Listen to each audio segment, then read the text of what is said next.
வணக்கம் அன்பு நண்பர்களே. தன்னையே சரணடைஞ்ச உன்னதமான பக்தர்களுக்கு மகான்கள் எப்படி கூப்பிடாமலே ஓடி வந்து உதவியும் பண்ணிட்டு அதை வெளிக்காட்டிக்காமலே இருக்காங்கங்கிற சில அற்புத நிகழ்வுகளை பார்க்கலாம்.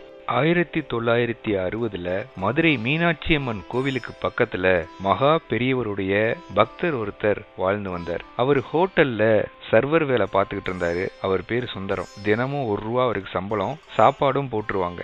அங்கேயே சாப்பாடு கிடைச்சதுனால அந்த ₹1 தினசரி காணிக்கையா தினமும் மதுரை மீனாட்சி அம்மனை தரிசிச்சுட்டு மீனாட்சி அம்மனுக்கே கொடுத்துருவாரு சர்வர் சுந்தரம். தனக்குன்னு எந்த ஒரு ஆசையும் இல்லாம உள்ளன்போடு மகா பெரியவரையும் மதுரை மீனாட்சி அம்மனையும் ஆத்மார்த்த பக்தியோட தினமும் சேவிச்சுட்டு வந்தாரு. சுந்தரத்துக்கு மகா பெரியவரை நேர்ல சந்திச்சு சேவிக்கணும்னு ரொம்ப நாள் ஆசை. நேரம் மற்றும் பணம் போதாமையால செய்ய முடியல. அப்போதான் 1963 மதுரை மீனாட்சி அம்மனுக்கு கும்பாபிஷேகம் நடக்க போறதா தகவல் வந்தது. மிக தடபுடலா ஏற்பாடுகள் ஆரம்பிச்சது. மிக மிக பெரிய மனிதர்கள் அத்தனை பேரும் நீ நான் போட்டி போட்டுக்கிட்டு கும்பாபிஷேக வேலைகளை பண்ண ஆரம்பிச்சாங்க. அப்போதான் ஒரு சந்தோஷமான செய்தி அவருக்கு கிடைச்சது. இந்த மதுரை மீனாட்சி அம்மனுடைய கும்பாபிஷேகம் காஞ்சி பெரியவருடைய தலைமையில் தான் நடக்க போகுது அப்படிங்கிற செய்தி தான் அது. எப்படியாவது மதுரை மீனாட்சிய இந்த கும்பாபிஷேகத்தை அன்னைக்கு எவ்வளவு நெருக்கத்துல பக்கத்துல போய் வணங்கி சேவிக்க முடியுமோ அதை சேவிக்கணும். இந்த கும்பாபிஷேகத்தை பக்கத்துல இருந்து பார்க்கணும். எல்லாத்துக்கும் மேல தன் பிரியமான குருவான காஞ்சி மகா பெரியவரை பக்கத்துல நின்று ஆசதீர பார்த்து அவருடைய பாதார விந்தங்களை சேவிக்கணும்னு மனசுல அளவில்லாத ஏக்கம் உண்டாச்சு. ஆனா என்ன நடந்ததுன்னா, மிகப்பெரிய தனவான்கள் அத்தனை பேரும் நிறைய நன்கொடைகள் கொடுத்தபடியால தனவான்களுக்கே அங்க முன்னுரிமை கொடுக்க ஆரம்பிச்சாங்க. நாள் நெருங்க நெருங்க கட்டுப்பாடுகள் அதிகமாகி தனவான்களுக்கு முதலிடமும் வெகுஜனத்துக்கு எந்தவித முன்னுரிமையும் இல்லாத நிலைதான் இருந்துச்சு.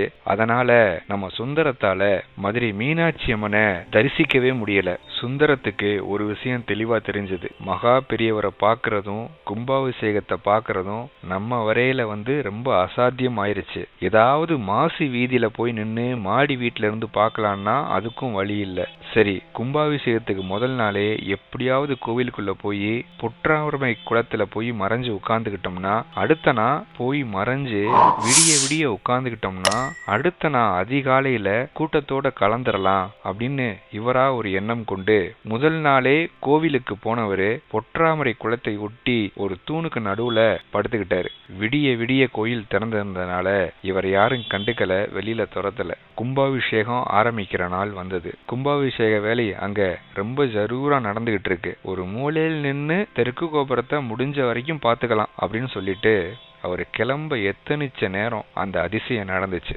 நள்ளிரவை கடந்து விட்ட அதிகாலை பிரம்ம முகூர்த்த வேலையில யாரும் சற்றும் எதிர்பார்க்காத நேரத்துல மகா பெரியவர் கோவிலுக்குள்ள அவருக்கே உரிய வேக வேகமான நடையோட ஒரு கோபுர வாசலை கடந்து வேகமா உள்ள வர்றார். அங்க அவர் அந்த நேரத்துல வருவாருன்னு கோவில்ல இருக்க யாரும் எதிர்பார்க்கல. மகா பெரியவர் தான் வர்றோம்னு தெரிஞ்சா அதுக்காக தடபுடலான ஏற்பாடுகள் நடக்கும். அதன் மூலமாக தனியாக ஒன்னும் சிரமங்கள் வேண்டாம், நடப்பது தேவகாரியம், இதுல யாருக்கும் முன்னுரிமையோ சிரமமோ ஏற்படக்கூடாதுங்கிறதுனாலேயே விடிஞ்சும் விடியாத அதிகாலை அந்த பிரம்ம முகூர்த்தத்துல ஒரு சாதாரண பக்தன் வீட்டில இருந்து கிளம்பி கால்நடையா அம்மனை தரிசிக்க வர்ற மாதிரி நடந்தே கோவிலுக்குள்ள வந்துட்டார். அந்த வேளையில அவர் யாரும் எதிர்பார்க்கல. எல்லாருக்கும் ஆச்சரியம். எந்த ஆர்ப்பாட்டமும் படோடவும் இல்லாம அவர் வேகமா நடந்து வந்தது நம்ம சுந்தரத்துக்கு கண்ணையே நம்ப முடியல. இவர் வர்றாருன்னு தெரிஞ்சவனே அங்க கும்பாபிஷேகத்துக்கு வந்த பெரியவங்களும் ஓட்டமும் நடையுமா வேகமா வந்துட்டாங்க. கூட்டம் அதிகம் இல்லாத நேரங்கிறதுனால சுந்தரம் 4 கால் பாய்ச்சல்ல மகா பெரியவரை நோக்கி ஓடி சாஷ்டாங்கமா விழுந்து சேவிக்கிறான். அப்போ கோவில் நிர்வாக தலைவராக இருந்தவரு முன்னாள் அமைச்சர் பழனிவேல் தியாகராஜனின் தந்தை PT ராஜன். அவர்தான் கும்பாபிஷேகத்துக்கு மற்ற மடாதிபதிகளையும் அழைச்சிருந்தார். வேகமா PT ராஜன் மற்ற தொழிலதிபர்கள் தனவான்கள் எல்லாரும் மகா பெரியவரை சூழ்ந்துகிட்டாங்க. அந்த இடத்துல நம்ம சுந்தரமும் அவரை சேவிச்சுட்டு ரொம்ப நெருக்கமா எதுக்கு ஆசைப்பட்டானோ அதே அளவுக்கு நெருக்கமா அவரை தரிசிச்சுக்கிட்டு நிக்கிறான். அந்த அதிகாலை நேரத்துல அவங்க எல்லாரையும் பார்த்த மகா பெரியவர் ரொம்ப சகஜமா பேசிக்கிட்டு இருந்தாரு. சுத்தி இருந்த ஒவ்வொருத்தரையும் கூப்பிட்டு பேரு, என்ன உத்தியோகம்னு ஒவ்வொன்னா கேட்டுக்கிட்டு வர்றாரு.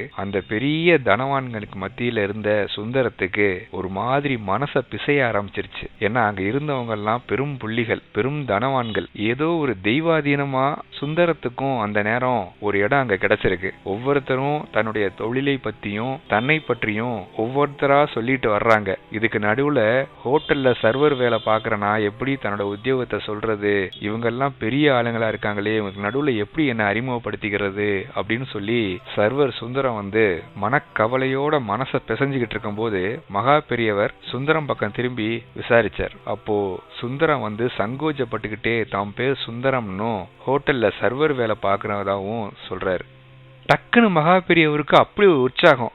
அப்படியா, அடடே, பசி யாத்திரை உத்தியோகமா, பலே, உற்சாகமா பிரியத்தோட பண்ணு. நாம படுற பாட்டுக்கு திருப்தி உடனடியா கிடைக்கிறது இந்த உத்தியோகத்துலதான் அப்படின்னு சொல்லவும் சுந்தரத்துக்கு அப்படியே சிலிர்த்து போச்சு. அத்தனை பெரிய மனிதர்கள் முன்னாடியும் அவங்க எவ்வளவு பெரிய குடும்பத்து பின்னணியில வந்திருந்தாலும் முகச்சலனமும் இல்லாம கேட்ட மகா பெரியவர் பசி யாத்திரை உத்தியோகமா அப்படின்னு உற்சாகமா தன்னை பத்தி கேட்கவும் அது சுந்தரத்துக்கே ஒரு தனி மதிப்பு அந்த நொடி ஏற்பட்டுருச்சு. அது மட்டும் இல்ல, அப்ப கும்பாபிஷேக வேலைகள் ஆரம்பிக்கும் போது அங்க மகா பெரியவரை கூப்பிட வரவும் எல்லா தனவான்களும் அந்த இடத்த விட்டு மகா பெரியவரோட சேர்ந்து நடக்க ஆரம்பிச்சாங்க. அதிகாரிகளும் அந்த இடத்துல இருந்தாங்க. சுந்தரத்துக்கு அவங்களோட சேர்ந்து போலாமா வேணாமா, அவங்களோட சமமா உள்ள போக முடியுமா, யாராவது புடிச்சு வெளியே தள்ளிட்டா என்ன பண்றதுன்னு ஒரு சங்கடம் வந்த அந்த நொடியில அடுத்த அதிசயம் நடந்துச்சு. மகா பெரியவர் 2 அடி 3 அடி அப்படியே நடந்துட்டு டக்குன்னு சுந்தரத்தை பக்கம் திரும்பி வா வா அப்படின்னு சொல்லி ஜாட காட்டுறாரு. அவ்வளவுதான். அங்க இருக்கிற அதிகாரிகள், பெரிய மனிதர்கள் அத்தனை பேரும் சுந்தரத்தை தடுக்கவும் முடியல, ஒன்னும் சொல்லவும் முடியல. எத்தனையோ பேர் கோடிக்கணக்கில் பணத்தை அள்ளி கொடுத்து அந்த இடத்துக்கு வந்திருந்தாங்க.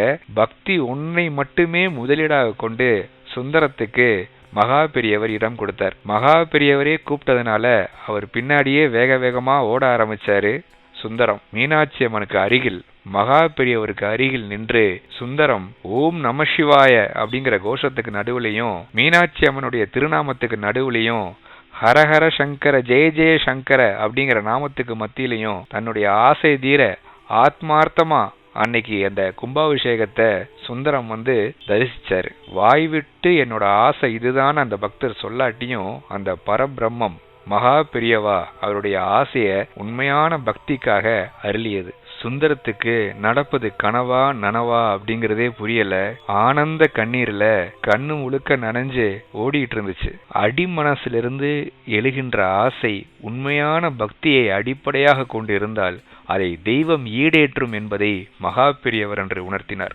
நன்றி நண்பர்களே, மீண்டும் ஒரு நல்ல காணொளியில் சந்திப்போம்.